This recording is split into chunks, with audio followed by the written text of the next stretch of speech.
This video is brought to you in partnership with GamerSupps. Use code Jazzy for 10% off your next order. Over the last few years, I think it's really become apparent how sadistic I can be when it comes to the achievement grind. Because I mean, why else would I continue to get every single achievement in every single Yakuza game? That's only 700 achievements in an estimated time of about maybe 1200 hours to complete every single one. So let's just crack straight on. The last chapter we covered for Yakuza was Like a Dragon, which means that it is only fair that the next one should be.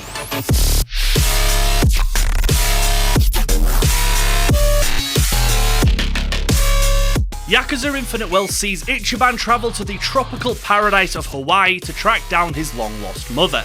And of course, it doesn't go anywhere near as well as you'd think, with government conspiracies, being hunted by a maniacal cult leader, and, well, just moments like these.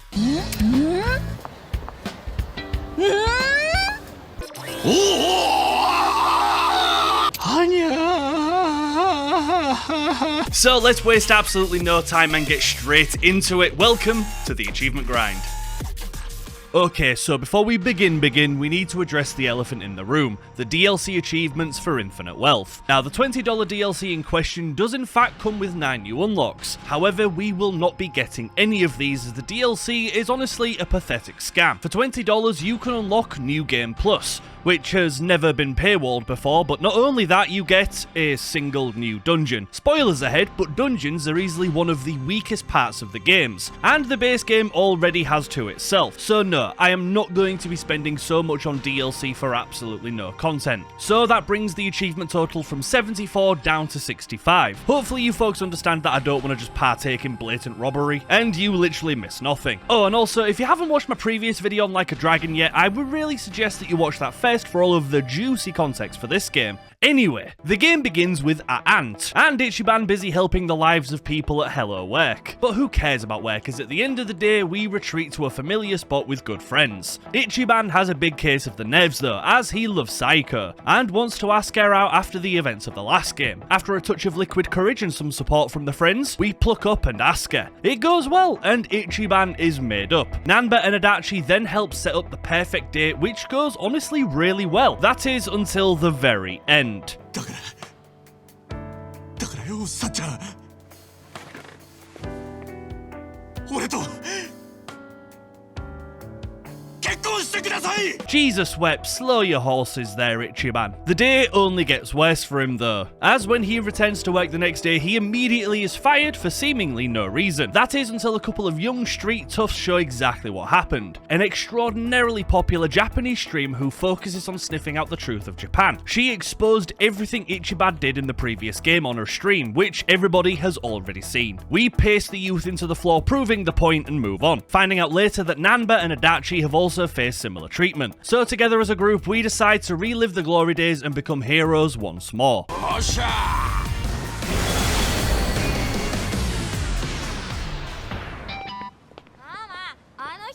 At this time, we also hear that the Seiryu clan has started taking in Yakuza members, which makes no sense after the Great Dissolve. So we storm the base seeking more answers. Folks, it was already so good to be back in this game, and already things seem to be improving. The turn-based combat is already much smoother, and you have some fantastic options for teamwork, which you can already feel, and let's face it, we're playing as Ichiban again. It's wonderful. As you'd expect, we beat our way to the patriarch of this family, but things don't seem as down as they should. Ebony has indeed been hiring ex-Yakuza, but for good normal hard work. No shadiness, no violence, just an honest hustle, if you can believe that. This isn't the only development, however, as Sawashiro then walks onto the scene yet again to enrich our lives. With that, we complete the first chapter and are officially on the board with Back in Action. Sawashiro asks for a private conversation with Ichiban, and they discuss the details of the last game and the situation with Ichiban's mother, with one final dramatic reveal in that she is still alive. Akane as well, and lives in, well, you guessed it, Hawaii. So we pack up our things and immediately head on the next flight over there, hopefully one step closer to meeting the mum for the first time. And of course, yes, we are taking our beloved Nancy-chan with us as well because she is perfect. And even during times like this, Ichiban just can't help being a curious little hero, as he assists with helping a disabled person onto their chair reminiscent of the young master's days. Ah, what a hero. Fresh out the gates, we then meet a local taxi driver who takes us on the next step of the journey. Well, he would have, but he just couldn't help himself and decides to rob us. Well, he tries, but we're just better. After he gets embarrassed, he even tries to frame us as the culprit. Yeah, I'll let that scumbag.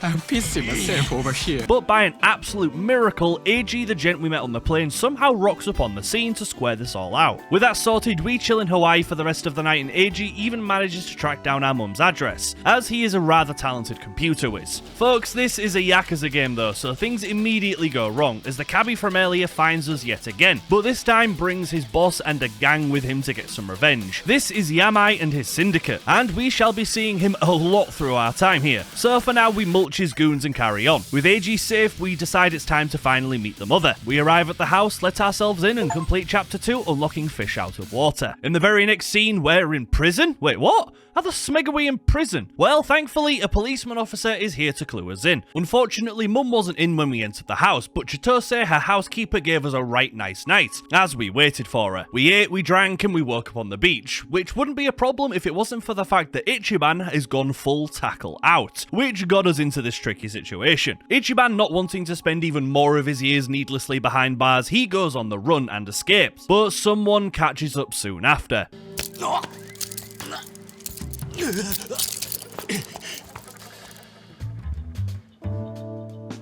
久しぶりだな、春日。 Ah, what a perfect time for this handsome chap to rock back on the scene. In the car, Kiryu explains he is here to do some dirty work, but it ends with our party gaining one more human. Wonderful. Kiryu, being a hero himself, decides to come back to the house with us to inspect what happened. And whilst we find nothing there, a familiar couple of faces find us as Yamai and Tomizawa return to hopefully beat us up a little bit. Things take a shocking turn though, as instead of fighting, we convince Tomizawa to join our cause and leave his abusive boss in the distance. Something he actually does instantly. And yet another hero in our ranks. Well, not a hero, a thieving criminal scumbag, but give him time. With that, we race off, and finally, we are free to explore. This, for the first time, is where the game takes off the reins a little bit, and we can start to explore the new location and tackle some side stuff. And honestly, it was about time. It was a great start to the game, but there was so much context and info and exposition crammed into these first two chapters that they both really overstayed their welcome in my eyes, and the start of the game is quite slow. But now the shackles are off, so let's explore for a little bit. We find a new bar to call home here in Hawaii and meet the bartender and his phenomenally talented smiling woman. This is also our first sub-story, and it introduces a new mechanic of making friends. Ah, that's nice. Around the town you can find humans with little faces above them. We can say aloha to them and make friends with the many on the island. It's quite simple in premise really. But the first task we do is tackle some more fun sub-stories of course. We help a restaurant sell food, help a child sell lemonade, and take part in our first minigame, Sicko Snap, in which we have to, well, snap photos of sickos whilst they're on a trolley. Odd, but sure. The next achievement is already here though folks, and it is for simply reaching level 10 as Ichiban for Wandering Dragon. And yes, there are several achievements tied to levels, so we'll be unlocking these throughout the game. Doing more side missions, we also unlock a Segway, which is just amazing. We stop a Gaijin from getting scammed, and then we're finally on the 10th in total. For this one, we need to find a specific chap in the sea of vast victims and melons to pass on some cute messages from a keen admirer. Honestly, Yakuza never cease to amaze me with their side stories, but completing this, we also unlocked Touching Lives. The next minigame that we found was Mismatch, basically Tinder, and we have to rizz up the competition to meet dates and hopefully get our fill. The only problem is that 90% of the time you get catfished by a chicken, which is fine. But for meeting 5 people from this app, we also unlock the next achievement, Don't Hate the Player. From this, we move straight into the next minigame, and it's basically Uber Eats. In this, we have to deliver food in the craziest ways possible to earn money and fame. It plays quite close to the Conquest games from the last one, so we just took to it rather quickly, and only after about maybe 15 minutes we completed a run on every difficulty, which gives 30 minutes or it's free. And this minigame is just wild, easily the best yet for me. The final task for now before heading back to the story for a little bit longer is to say hello to a bunch of different people on the island. Once we've said hello to our 50th new friend, we also gain Spirit of Aloha. Now, another point of mention are the Barracudas, an infamous Hawaii gang, and people are terrified of them, as they should be. But we actually find out that Chitose, the woman who drugged us at the house, has run into a place called District 5, which is their turf. To get in, we need to get the help of a bent copper. He says it will cost us 50 grand, but we instead come up with our own payment plan of a fist. It works pretty well. With our way insecure, we chill at the hotel with a drink. But unfortunately, this is where Kiryu drops an absolutely horrid bombshell on the group. お前らには言っておいた方がいいだろうな。俺はな、ガンなんだ。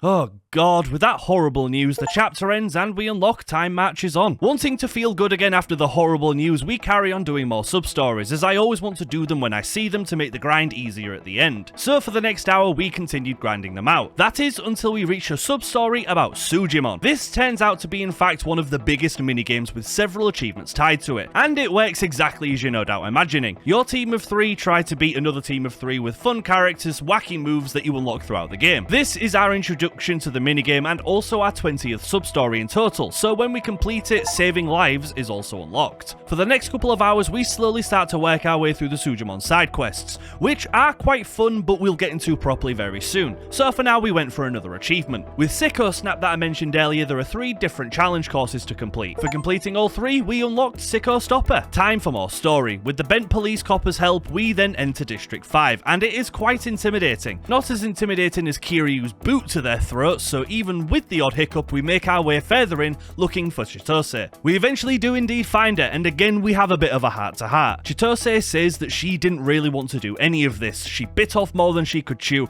and she is now totally out of her depths. So she asks to join our party. With Ichiban being who he is, we gladly accept her, and now our party is full for the first time. Whilst we're here, we decide to go and face the leader of the Barracudas, Dwight. Yes. This is Dwight. He says that the Barracudas are also looking for Ichiban's mum. Since we can't be having that, we politely and calmly ask him to not get involved. He says he'll back off, but I'll believe it when I see it. So for now, we just unlock another achievement with Down and Out for completing this chapter. To celebrate, the gang sing some karaoke, and we unlock another achievement already by fishing for goods in a used toilet bowl. Yeah, not the best thing I've ever had to do for an achievement, but we still commit to it for not a total waste. Now it is finally time to deal with most of the Sujimon related achievements, as I wanted to get all of these out of the way with sooner rather than later. So we begin challenging people all over Hawaii to be the very best. Sorry, I couldn't help it. Now, the concept is quite simple, but the fine mechanics mean there's actually a lot of room for variation and experimentation here. I'm not going to really say much about this section either. We spend many hours here crafting our team and perfecting the moves, and it was honestly quite a lot of fun. But again, there isn't too much to mention. The first achievement we unlock was for recruiting 10 Sujimon from battle. After getting into a scrap around Hawaii, you have the chance to recruit the strongest enemy on their team to use in battle. We did this 10 times for Sujimon Snag'em. We then soon maxed out Sujimon's level and friendship to the bestest it can be, and for it, get another achievement as well. We then won 20 raids, which are little challenges along the map that you can partake in for special Sujimon and gear. For winning 20 in total, you'll be amazed to know that Break It Up is also ours as well. There is another final Sujimon achievement though. However, for it, we need to get our level up a little bit, as we are totally underleveled for the final fight, so we'll have to come back. With Chitose on the team, we eventually find out that Ichiban's mum, Akane, has been working at the local orphanage, and when we go there to find out more, the other staff are also really worried she's just totally disappeared. So we agree to help out each other in the search for her. By helping the orphanage out, we also are introduced to Alo Happy Tour Guides, a company that help you unlock new and exciting jobs for Ichiban and his friends. From cowboys to aquanauts, there are a bunch to master, and there is an achievement related to these, but we won't be able to unlock it until later on as well. Followed by something not the best. The dungeons have returned, and we unlock the first, called Hawaii Haunts. Now, I will say that the dungeons are much better than they were in the last game. They are worth doing and give some incredible weapon parts and gear items. Unfortunately though, they get old so quickly, but again, more on this later. For now, we just head back to the orphanage and get to know some of the kind and lovely staff that work there. This is until somebody wants a fight. I mean, it is Yakuza, you expect fights. However, this one ends a little differently, as Bryce is the hero to end this conflict by convincing the gun in the enemy's hand to backfire. Bryce is the leader of the orphanage, and he and his followers see him as a vessel of God. Wouldn't it be a shame if he turned out to be a colossal tosspot? Unfortunately, we have more bad news though, and this chapter ends with Chitose on the phone to a stranger, and it seems we might not be able to trust her as much as we thought we could. With the chapter 5 ending, we also unlock Misgivings. Whilst waiting to hear more about our mother's movement, we accidentally discover Ichiban's job for the game. Welcome to Dondoko Island. We arrive on the shore and meet the mascots of this once great resort. As you can see, things aren't going too well right now, so it's up to Ichiban to put this island back on the map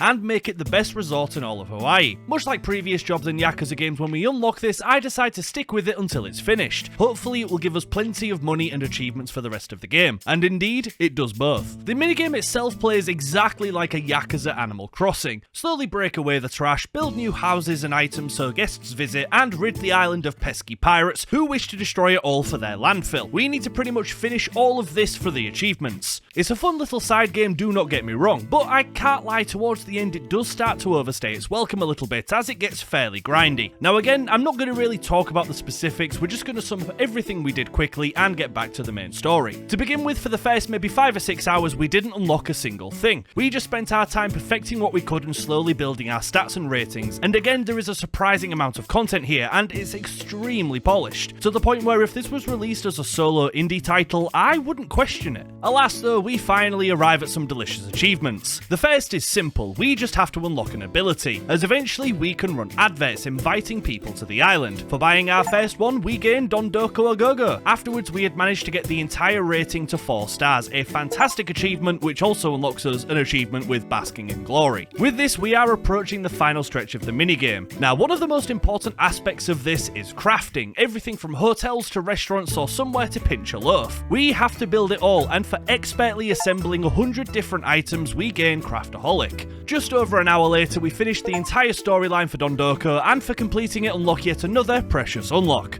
And the final achievement is here. We just need to have 100 guests to stay on the island. Definitely the grindiest of all the tasks, and one that overstays its welcome. But we don't back down and eventually do just that, unlocking island hospitality. Bye Dondoko, we shall never see you again, even though it was quite fun. Back to Hawaii, it was good to be playing the main game again, especially after 15 hours of Dondoko Island that really took it out of me. So I decided to relive an old classic for another achievement, as the Vocation School is back, where Ichiban can live his wildest nerd dreams and take exams to significantly enhance his personality tree. Just like the last time, there is an achievement for completing 10 exams in total, something we do yet again for license to skill. Before getting back to the story, we also make 10 pieces of gear at Julie's workshop, who is essentially the team's blacksmith, and we did that for something or nothing. Simple stuff. Along with some old and new friends, we're able to figure out that the Chinese Mafia are yet another group that seem to want a carne as well. Not only that, but we think we might be able to head into the Mafia's casino to have a chat with the leader, thanks to Chitose's rich parents and background. She has a name and she uses it to get us through the door. It in fact works better than we ever could have guessed, as he has been expecting us,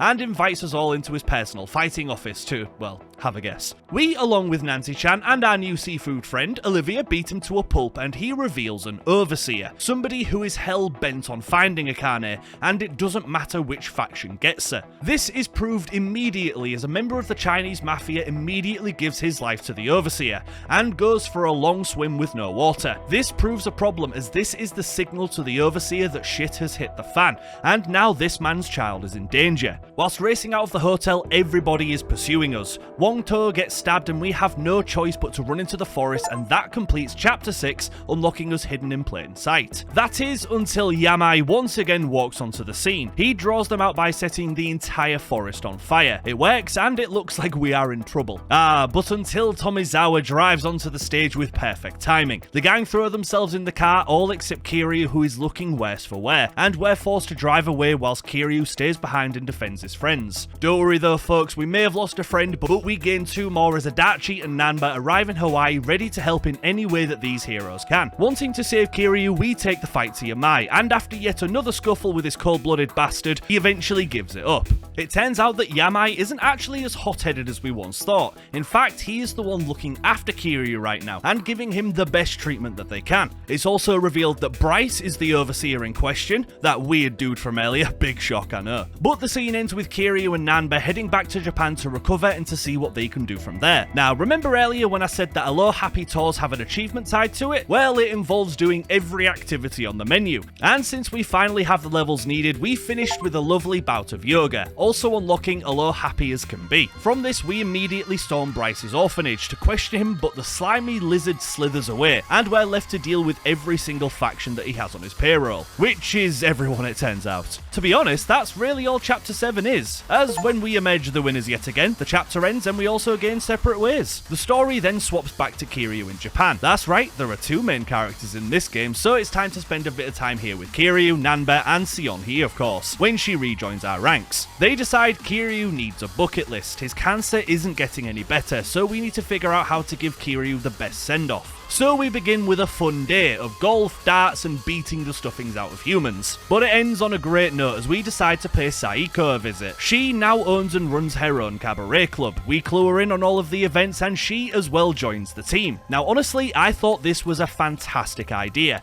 Splitting the game into 2 teams of 4 is a brilliant way to have many playable characters, but not to make them feel wasted or in the background, since that was one of the few complaints I had about Like a Dragon. With Saiko on board, we continue to party like it's a good day for partying. And for loading up the 10th minigame in total, you guessed it, another achievement is ours with having fun yet. And yes game. Yes, I very much am, thank you for asking. Things unfortunately keep getting worse for Kiryu, however. Now throughout the game, we have been pretending that Kiryu is still dead. He very much wants his true identity to remain hidden, but now it's out of his control as the streamer is back. This time to crack open everything Kiryu has done and showing the world who he is and that he's back, which is less than ideal really. Even more shocking is that this streamer manages to talk to Ebony and Sawashiro live about the entire thing. We decide the next best step is to talk to Sawashiro. Kiryu goes to phone the safe house in Hawaii to tell everybody what's happened, but it cuts to a bloody floor and a ringing phone, ending the chapter and giving us layered lies. Back with Ichiban, we have a quick pit stop to take a picture of a rainbow, unlocking us a brand new achievement, and then we also managed to get Ichiban to level 30, which gave us Resolute Dragon. Now to see the events of what happened. It turns out that the gang had indeed managed to find Ichiban's mum and a new friend Lani, the true heir to the throne that Bryce is sitting on. That is why he wants them both found at any costs. After finding them, we return to the safe house where a bombshell is dropped. Eiji is a villain.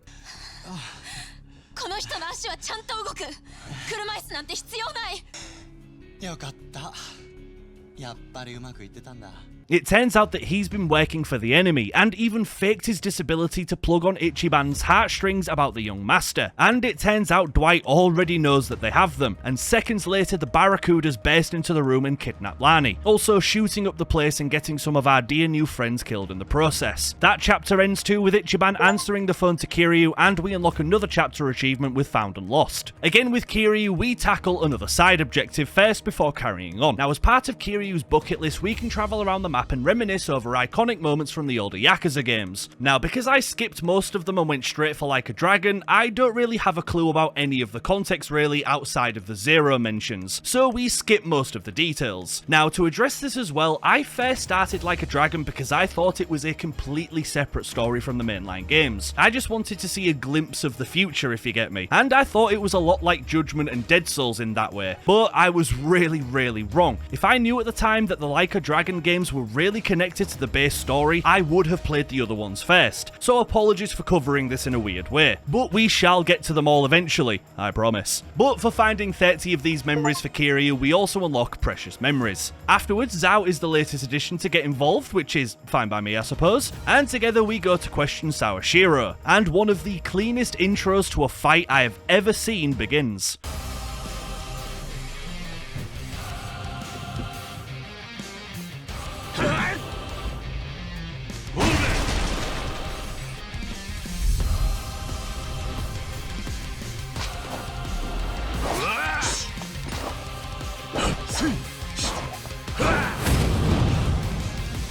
And I mean, that intro itself is fantastic, but this fight made me realise something. Infinite Wealth has my favourite game OST ever. The soundtrack to this game is quite frankly fucking phenomenal. I mean, here is just 15 seconds of the song that plays during this boss fight, and it is the only time it appears in the game.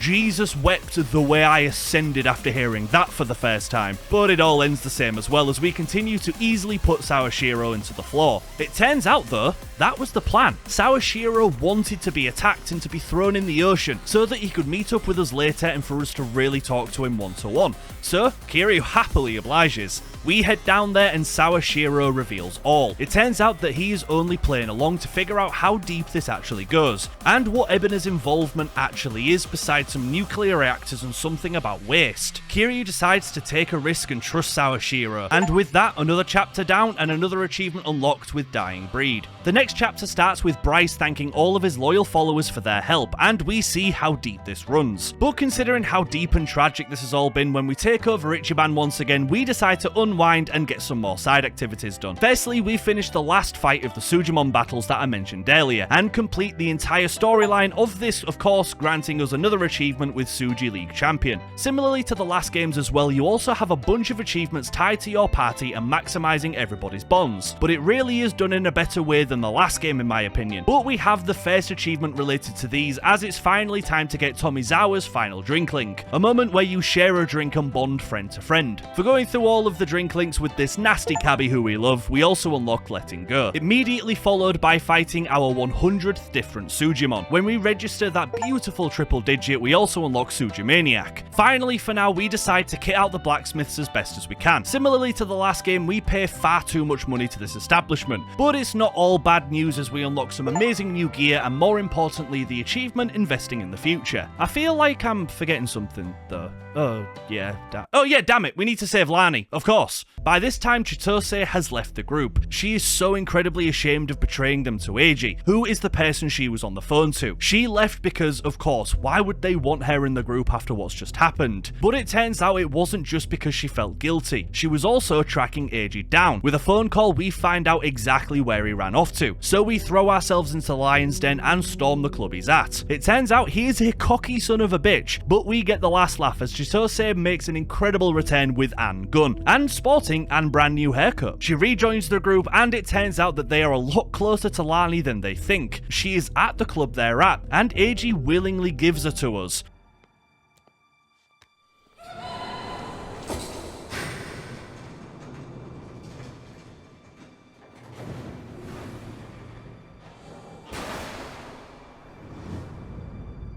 Now, it turns out to be tear gas, so he gives our eyes a good bend and retakes Lani driving off with her. Bastard. But that's still not all. Chitose comes clean about something huge. The VTuber who originally got Ichiban fired and leaked Kiryu's real identity was Chitose herself. Eiji was blackmailing her to do all of these things. So even after this tremendous bombshell, we forgive, we forget, and move on. It's finally time though. It's been awkward between Ichiban and his long lost mum, but they finally get a peaceful moment together on the beach. This scene hits so hard. It really does, as Ichiban gives her a necklace with Arakawa's ashes inside. She apologizes for leaving him and they both start weeping, which set me off like a right bastard, I can't lie. Stupid Yakuza making me feel stupid things and unlocking stupid achievements like reunion. With all that's gone on though, it is time to unlock some more achievements for maxing bonds and friendship. So after that scene, we finally hit the max level with Nanbe, Seonghee and Seiko, unlocking their respective achievements as well. But that's not all. We actually did a fair bit before we carried on more with the story. Now, one thing I haven't talked about yet in this game is pound mates. Yes, they have returned and they are just as good as they were. For using pound mates 30 times in battle, it put a considerable hole in our wallets and unlocked us pound for pound. Oh, and also in the last video, I played my favourite pound mate, so I'll do the same this time as well.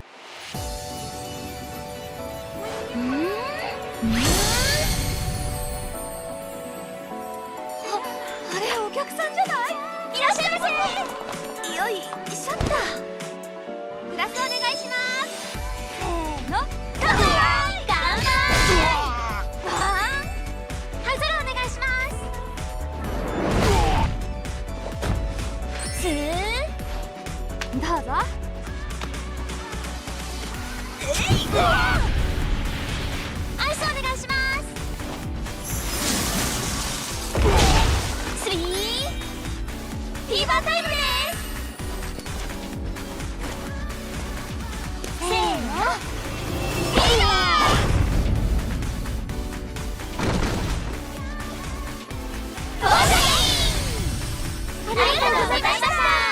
Oh, and now also might be a really good time to remind you lovely folks to like and subscribe. Arigatou gozaimasu in advance. With all of the recent violence, we are also able to get 3 jobs to rank 30, which unlocks us 2 more achievements with Side Hustle and Mad Hustle. And the final achievement we unlock for now is for taking 30 pictures around the world. You have to do this for the weird Aloha Happy Tree Pineapple thing, and it unlocks as Photo Hunter as well once done. Wanting to take action, Kiryu and his party decide to storm the Seiryu clan's headquarters, but they realise too late that Ebina is not there at all. Things get weirder though, as when they leave, Kiryu and his pals get stormed by civilians, wanting to see if the Dragon of Dojima is actually alive and well. Alive? Yes. Well, no. But that's another chapter finished for holding the line. Things are not looking good for Ichiban either. Many people are after us, but they don't stop us from getting a few more achievements as well. The first is for completing 40 sub-stories in total. Unlike some in the past game, we don't actually have to complete them all. And the 40th we complete is actually truly heartbreaking, and involves Ichiban trying to find snow so that they can keep a man's promise to his dying wife. We complete the task, have our tear ducts exercised a bit, and we watch the wife pass away and ironically unlock Living Your Best Life.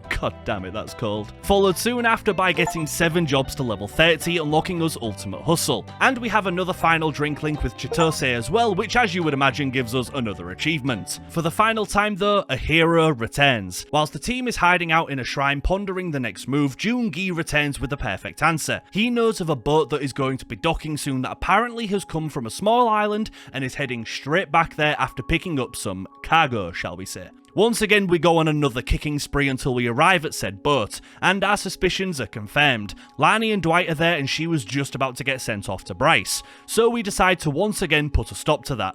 Quite easily, actually. With that, Lani is once again safe with us, and we reunite her with Akane immediately. With everyone safe and sound, we decide to sneak back into Japan by boat to regroup with Kiryu, and it goes about as well as expected, as it doesn't take long before Bryce's goons with Dwight and his pet sharks. Okay, maybe the sharks actually just work for themselves. For the 3rd time, Dwight doesn't get the memo that we are simply better than him, so he plans to escape once and for all. The only problem is that sharks also don't agree with the plan, and with that, Dwight gets sent 20 foot below. He does a vanish, as he is torn apart by 1/3 of a 3-headed shark attack. I'm sorry, I tried with that. Anyway, we arrive in Japan and complete the chapter for Turning the Tides. The entire group then shares a lovely night together before getting to work in the morning. Folks, we are now on the final chapter, so we start it by finishing a couple more side achievements first, and they're fairly easy to complete. We've just been grinding them for some time now. The first is for finishing all of Adachi's drink links for no regrets, and Zao's for starting fresh. We then reach level 50 with Ichiban and unlock Apex Dragon, before then registering 200 enemies into the Sujimon database for Sujimon Sensei. Finally, as Kiryu, we gather 70 of his memory memoir thingies and unlock abundant memories as well. Anyway, back to the fight. The group decides that it will fight 2 fronts. Ichiban will storm Bryce's island to take him down, and Kiryu will stay in Japan and royally mess up Ebina. The final chapter starts with Ebina killing his second in command and beating the paste out of Shawashiro, revealing his plans. He despises the Yakuza, and I mean hates them with every fibre of his being, so he decided to break it apart from within, as the Great Disillusion in the last game gave him the perfect chance to take power. Once again, we take to the waters and have probably the most shocking and coolest boss fight in the game, and Shark. This absolute monster of the ocean makes itself known, so now it's time for some shark fin soup, methinks. The fight goes on for a while, has a great soundtrack, and is genuinely a wonderful thing to behold. But of course, eventually the shark goes down. As long as there aren't any other insanely massive fish bosses to face, I think we'll be God damn it. Right, calamari time as well. And yes, we easily beat it because we're over leveled to Smeg, eventually leading us straight to Bryce, a fake sage with the questionable accent. It's revealed that Bryce took all of the nuclear waste that Ebina was making and stored it on his island, and if that was announced, it would be catastrophic for all of the greedy bastards involved. Now, considering how old and frail Bryce is, he certainly puts up a hell of a fight here, and he is a target that does not go down easy. But like all bad things, he eventually gets a knee to the throat and goes down. On the floor, he laughs that we think this will do anything, and he might be right. That is until Chitose finally rises up. She revives her streaming account and goes live on the spot, exposing everything, including herself, to millions of followers, having it aired all over Japan, and honestly, it is a great moment for her character. With one half down, it's now up to Kiryu to finish Ebony, and you'll be amazed to hear that to do this we need to storm the Millennium Tower. The absolute fecking bane of my existence. But do it we must, and you know what that entails. So let's skip straight to meeting with this duplicitous bitch. He once again monologues on why he needs to do this, so we retaliate by stripping. Odd, but I guess it shuts him up. Once again, it is a quite tough fight, and it will have you using your brain unfortunately, but we're the Dragon of Dojima, and we win. The fight ends with Ebony saying that they will have to kill him, as Kiryu spills his heart out once more to the enemy. He gives up and passes out on top of Ebony, finally succumbing to the cancer. And folks, that's infinite wealth. We're then shown a couple of end scenes. Firstly, Ichiban tracks down Eiji one last time and convinces him to turn himself in, which he does with one last bon voyage. We then get drunk with the crew as Ichiban finally figures out how to tell Saiko how he feels without scaring the poor woman. さっちゃん好きです愛しています Well, almost. こいつだどうだいこれさっちゃんへの愛を言葉だけじゃねえちょっと待ってくれよさっちゃん待って And the final scene shows us that Kiryu did in fact make it. And with that, we finish unlocking the man who regained his name. Absolutely brilliant. Honestly, folks, you do not need me to tell you what a great story that was. The start was slow as hell, I cannot lie, but once it kicks off, it is just as perfect as all the others that I've played so far. Genuinely fantastic and a little bit of sweet. But we're still honestly nowhere near done, as it's finally time to tackle, well, the rest of the achievements. And honestly, we haven't got too much to do, but god damn it, the grind is still upon us for some of them. Firstly, we maxed out Jungi's drink link for breaking free. Yes, he joined our party a while ago, and honestly, I don't get why they added him in the second to last chapter of the game, but hey, we've done it now. Wanting to get Kiryu's side missions done first in Japan, we then move on to maximizing one of his 3 personality traits. Once done, the funk goes on unlocks. This was definitely a grind, as we had to do maybe about 3 or 4 hours of side tasks to farm enough XP, but we got there with no real issue, followed by completing all of Kiryu's life links. Now, Kiryu has another section dedicating to meeting friends of his past through Date-san. Again, I didn't pay too much attention here because of spoilers, and it didn't take long to complete them for renewed purpose. The final achievement tied to Kiryu is for completing the dungeons in Japan. Now again, same as the last, it just lets you run through floors and floors of enemies until you kill the boss. Honestly, nothing to talk about here, other than the fact that the final boss is against 4 of the Amon family, so you know this fight absolutely fucking sucked. We definitely died a couple of times here, but we were locked in. We finally understood the weaknesses and fought our way through them all. It was a great fight, difficult but great. And for finishing it, we also unlock Dungeon Sweeper. Folks, we've only got 4 achievements left, and this is where the pain really begins. We've easily spent maybe about 65 to 70 hours in this game, and we are nowhere near done yet. As for the next 2 achievements, we have to raise all of Ichiban's stats to maximum, and we don't have a handy cheese for this like in the last game, so we sat down and grinded every single one out, abusing the Hong Kong system as best as we could, doing every minigame under the sun, and maybe 7 or 8 hours later we had done it, unlocking both Superhuman and Metahuman. Once again, it's time for Ichiban's dungeon, the Hawaii dungeon, which honestly is so much easier than the Japan one, so we absolutely breeze through this, even the boss fight at the end, completing this, unlocking Ruffians Beware. And with that, we are on the final achievement, to get Ichiban to level 70, and this is where the true pain comes in with the game. This one achievement is pathetically grindy, and 99% of the time this will be the final achievement everybody unlocks for the game. Considering every single thing we've done in the game so far, so many hours, so many levels, so many minigames, and we were only level 56, so we had to grind, and I mean grind, another 15 levels nearly. And unfortunately, the best place to do this is the dungeons. Now, the real kicker is that the DLC dungeon that you can buy is the perfect place for XP grinding, as it gives you millions, which is another reason why they wanted to push it. But fuck them, I'm not doing it. So we grinded the regular dungeons instead, and honestly, this sapped every bit of fun out of the game. This was genuine torture to me, and the most mind-rottingly boring, repetitive experience. That is, until I accidentally found a cheese.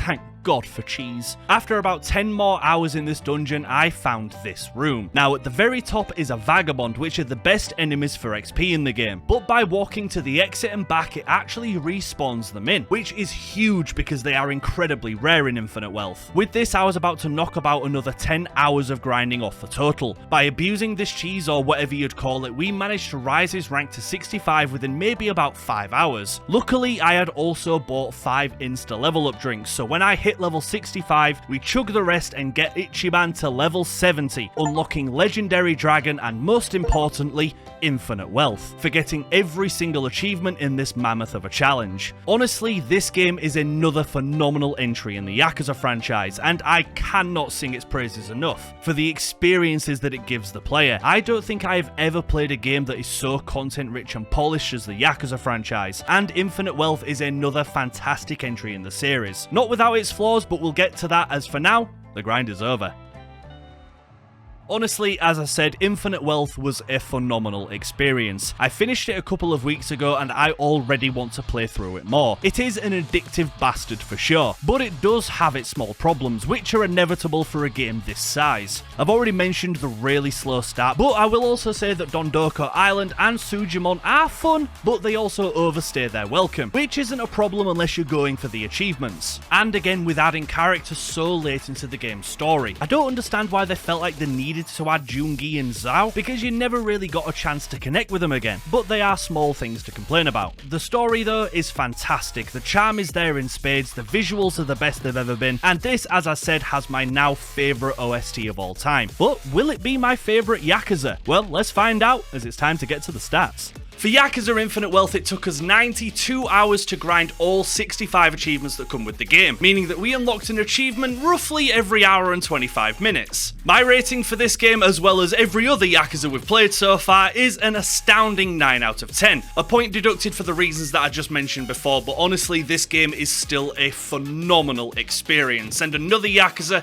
that I would recommend to just about anybody. The achievements, on the other hand, are a considerable task, which is why I'm going to be giving them an 8 out of 10 for difficulty. Considering how many hours you are going to have to put into this game on top of all of the collectibles, the story, the sub-stories, the site, everything you do will be tough. But if I can do it, you can too. But just know that if you do plan on playing Infinite Wealth yourself, that you are going to have to commit to it, which is just not a problem, it's fantastic. And for the hardest achievement, of course, we are going to be giving it to level 70 Kasuga. Oh my god, this achievement was just so much more hard than it needed to be, and if it wasn't for that nice little cheese, I can only imagine how many more hours it would have taken. So yeah, definitely level 70 Ichiban. But there we go folks, thank you all so much for watching, I really hope you all enjoyed it, and if you did, don't forget to like and subscribe, as we have already started the next Yakuza journey, so the video hopefully won't be too far away.